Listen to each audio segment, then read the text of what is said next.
maybe based on history, but it's a bet on the future, so it's time to be bold. Finally, a big part of unsquaring the square mile is showing people that they don't have to fit into a certain box to thrive in the city, to have gone to the right school, or to dress or speak in a certain way. I'm living proof. In fact, we need people from all sorts of backgrounds because it makes our city more innovative, more vibrant and more resilient. It helps us grow. So we all need to tell the next generation the city is for you. I was born within the sound of Bow Bells.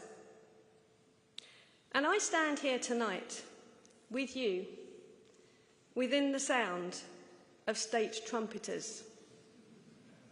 This is the city I love. And this is the city I want people to see.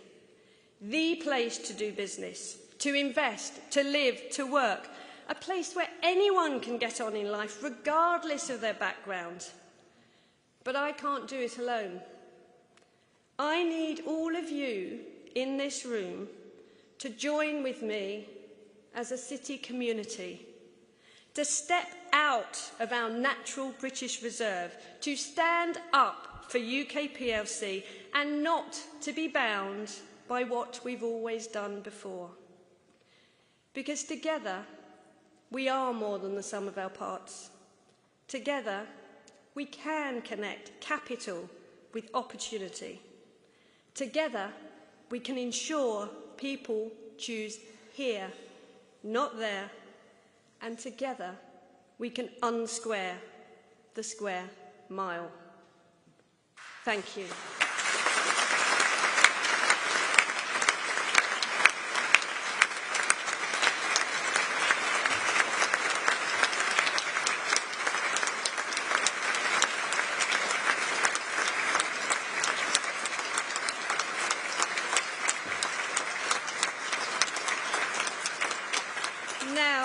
Can government ministers please remain seated, but could everybody else please stand and join me in a toast? His Majesty's Ministers. His Majesty's Ministers.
Praise silence for the Prime Minister.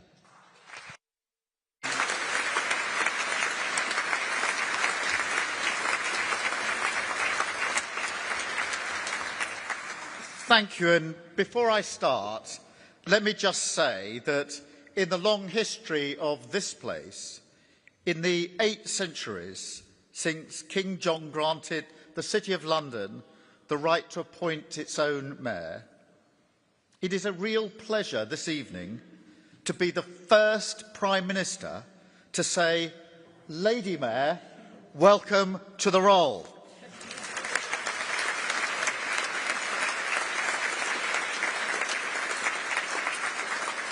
And let me also congratulate the Bishop of London, who will soon become the first female Archbishop of Canterbury, proof that all traditions evolve. So, my Lady Mayor, the late Lord Mayor, Your Grace, honoured guests, I'm delighted to be with you this evening. And I am well aware that, set against the unique history of this place, the office of Prime Minister, at a mere 300 years old, is a relatively new innovation. But I know as well the importance of what we all share: pride in our history, a fierce optimism about our future, a sense not of nostalgia, but national purpose, not retreat, but renewal, not isolation in a dangerous world, but leadership.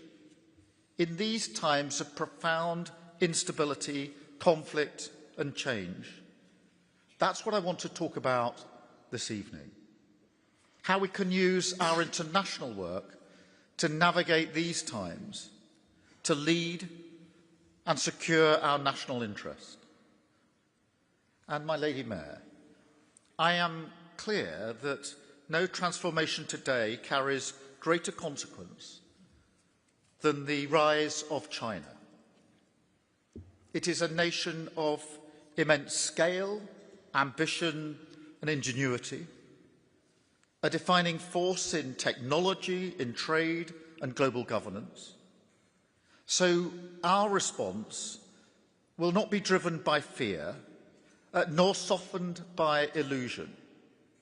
It will be grounded in strength, clarity and sober realism, in line with our wider international approach and guided by our conviction that strong, purposeful engagement on the world stage is the best way, the only way in these times, to deliver growth and security for the British people.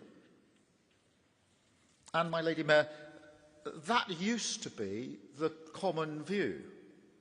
For decades, there was a broad consensus about Britain's role in the world, a consensus that transcended party politics and sometimes deep disagreements over specific issues. We were of one mind that Britain should be outward-looking, engaged and active on the world stage, a powerful voice at the top table. That was taken as a given, part of who we are, in line with the greatest traditions of this country, as British as fish and chips or the Guildhall itself. But then Brexit broke that consensus. I want to speak very frankly. The Brexit vote was a fair, democratic expression, and I will always respect that. But how it was sold and delivered was wrong. Wild promises were made to the British people and not fulfilled. We are still dealing with the consequences today in our economy and in trust, in the degradation of political debate. Now, I raise this not to rake up the past, but to learn from it and to use it to inform what comes next. The idea that leaving the EU was the answer to all our cares and concerns has clearly been proved wrong. But that same spurious argument is now being made about the European Convention on Human Rights, with the same wild promises being made to the country by the same people. Walk away and all our problems will be solved. To consider Brexit a template for our future foreign policy is utterly reckless. Yes, the ideology lives on. It's an attitude of total impunity that says, insult our neighbours, sever our alliances, choose between the EU and the US, sever links with China. Some even argue that we should leave NATO. Let me be really clear about that. At this moment, when war has returned to Europe, leaving the most successful military alliance in history would be catastrophic. Even to contemplate it is a sign of deep unseriousness in gravely serious times. But that's where this corrosive, inward-looking attitude leads. It offers grievance rather than hope, a declinist vision of a lesser Britain, not a Great Britain. Moreover, it is a fatal misreading of the moment, ducking the fundamental challenge posed by a chaotic world. A world which is more dangerous and unstable than at any point for a generation, where international events reach directly into our lives, whether we like it or not. My Lady Mayor, in these times, we would not take control by turning inward. We would surrender it. So instead, I believe we must rise to the moment, and we must do so with renewed strength and purpose, true to our national story and true to the internationalist heritage of the political tradition that I represent. That's why, when we came into government last year, we delivered the biggest shift in British foreign policy since Brexit, a decisive move to face outward again, to rebuild our power, both hard and soft, which has been so damaged and neglected, to reassert our national interest on the world stage and deliver jobs, growth and security for the British people. We're doing this not by turning back the clock to the old ways, but by radically changing our approach to meet the new reality, a new internationalism which adapts to a world where there is fiercer competition, a more transactional approach to pretty well everything, from trade, tech and raw materials to migration and security. An internationalism that recognises the critical importance of defence and recognises that this is an age where we cannot look only to international institutions to uphold our values and interests. We must do it ourselves through deals and alliances, and that is exactly what we have done. So, my Lady Mayor, here is the proof of concept. Over the last year and a half, we have made Britain a trusted partner again, delivering real results for the British people. Just today, we've struck a landmark pharmaceuticals deal with the United States, securing medical supplies for tens of thousands of NHS patients and boosting British industry. This deal today makes Britain the only country in the world with zero tariffs on the branded medicines that we send to America. It also builds on the groundbreaking economic and tech deals we've already struck with the United States. And it builds on President Trump's state visit earlier this year, which brought in £150 billion of US investment. That's a new record, creating more than 7,600 jobs across every part of the country. We have also redefined our bond with the EU, building a new partnership that benefits both sides, sticking to our red lines while supporting British businesses, making food cheaper and slashing red tape. We've struck a historic trade deal with India, and in October, I led the biggest British trade delegation to that country ever, including some of you here in the room this evening. But it doesn't stop there. We've also joined the huge Trans-Pacific Free Trade Area, signed an industrial strategy partnership with France, our first ever bilateral treaty with Germany, and a civil nuclear deal with Czechia. We won fierce competitions for multi-billion-pound contracts, with Indonesia the other week supporting 1,000 shipbuilding jobs, with Norway to build new frigates, supporting 4,000 jobs, and with Turkey for Typhoon jets, securing 20,000 jobs, all while securing unprecedented deals on illegal migration, strengthening European security, building the coalition of the willing, and signing our unique 100-year partnership with Ukraine, all making the British people safer and better off for the long term. And, my Lady Mayor, we deliver these results not despite our values, but because of them. Democracy, freedom, the rule of law, the right to a fair chance, the right to enjoy our lives in stability and peace. This irreducible core makes us stronger and guides our hand. So we continue to assert those values, whether we're dealing with like-minded nations or those that follow a different path. Because, look, we are clear-eyed about the geopolitical reality that is taking shape before us and which will define the rest of this century. There are three global giants today: the US, the EU, and China, all interacting with each other.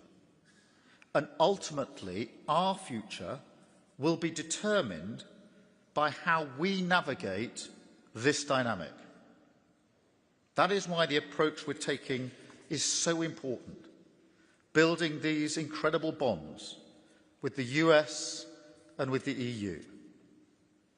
But, as I said at the outset, we must also address the third of these giants. For years, the narrative ran that China was the coming power. Well, now it has arrived, and the UK needs a China policy that recognises this reality. But instead, for years, we've blown hot and cold. We had the golden age of relations under David Cameron and George Osborne, which then flipped to the ice age that some still advocate. The result is that, whilst our allies have developed a more sophisticated approach, the UK has become an outlier. President Trump met President Xi in October and will visit China in April. Since early 2018, President Macron has visited China twice, and he'll be again there later this week. German leaders have visited 4 times, and Chancellor Merz will be there in the new year. Yet, during this same period, no British Prime Minister has visited China. And until I met President Xi last November, there had been no leader-level meeting at all for 6 years. I'm talking here about the second biggest economy in the world, a nation that accounts for over a quarter of global R&D and leads in some critical technologies that are key. With Hong Kong, it is our third largest trading partner, supporting around 370,000 British jobs. And, my Lady Mayor, I'm also talking about a country that is projecting its power, a permanent member of the UN Security Council, and one of the world's most powerful militaries that is rapidly growing its nuclear stockpile. And, yes, a country that poses real national security threats to the United Kingdom. With all that in mind, the absence of engagement is just staggering, a dereliction of duty, because it means that, unlike our allies, we have not been standing up for our interests. Well, no more. It's time for a serious approach, to reject the simplistic binary choice, neither golden age nor ice age, and recognise the plain fact that you can work and trade with a country while still protecting yourself. In fact, we protect ourselves better because we engage. The British people instinctively understand this. They know we have to deal with the world as it is and build smart, agile relationships with everyone, where it's clearly in our interests to do so. And let me be absolutely clear. This is not a question of balancing economic and security considerations. We don't trade off security in one area for a bit more economic access somewhere else. No, protecting our security is non-negotiable, our first duty. But by taking tough steps to keep us secure, we enable ourselves to cooperate in other areas. And in recent days, we have taken further such steps, bringing forward a tough package of measures to defend our country and our democracy by disrupting and deterring threats from China and other state actors, giving our security services the updated powers and tools that they need to tackle foreign espionage activity wherever they find it, and tackle malicious cyber activity too. Meanwhile, we continue to call China out for their support of Russia in Ukraine, sanctioning those Chinese oil and gas operators that support Russia's military-industrial complex. And we continue to raise our concerns about human rights, the prosecution of Jimmy Lai, a British national, the sanctioning of British MPs, threats to British academic freedom, and the curtailment of freedom in Hong Kong against the binding joint declaration. Nothing will ever change our values or our readiness to stand up for them. But given the scale and significance of China, dealing with them on vital issues like global security is not a choice, but a necessity. We must discuss strategic challenges like stability in the South China Sea and the Taiwan Strait, nuclear proliferation, and the use of AI in weapons systems. We must also engage on issues like climate change and global health, where China has to be part of the solution. Because, as every other allied nation will attest, engagement is how we uphold our national interests, how we prevent miscalculation, and how we pursue our economic interests too. My Lady Mayor, this room knows very well the scale of the opportunity in China is immense. Our task is to help British businesses win their share of that opportunity in a way that is safe for our country. And I know that after the chopping and changing from previous governments, businesses need predictability for the long term. They deserve predictability. So that's what we're delivering, a clear approach for business. Let me set this out. To start with, we're absolutely clear that when it comes, for example, to defence, AI or our critical national infrastructure, we will always protect our security and our economic interests. But we are also clear that in areas where there is no significant risk, instead of assuming you shouldn't do business with China because it's just too difficult, or because the government will make it too burdensome or unpredictable, from now on, we're going to give businesses the confidence, clarity and support that they need to win these opportunities, with all the necessary mitigations in place. And we've already started this work. The Chancellor and the Trade Secretary visited China this year. The Investment Minister is there right now. And this re-engagement is already delivering billions in export wins and market access for British businesses. So in areas like financial and professional services, creative industries, pharmaceuticals, luxury goods and more, great British success stories, the export opportunities are huge, and we will back you to seize them. That is our approach: pro-business, pro-growth, pro-security and pro-Britain.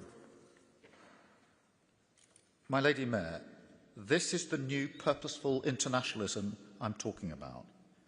Facing out to the world, standing up for our interests, delivering for our country and changing people's lives. Because, look, if I'm attending an international summit or meeting a foreign leader, you can rest assured the British people are there with me, always in my mind's eye, my driving purpose in every decision I take and every deal I strike, because I know how much it matters. I was there at Jaguar Land Rover in Solihull, the day I struck that deal with President Trump to cut tariffs.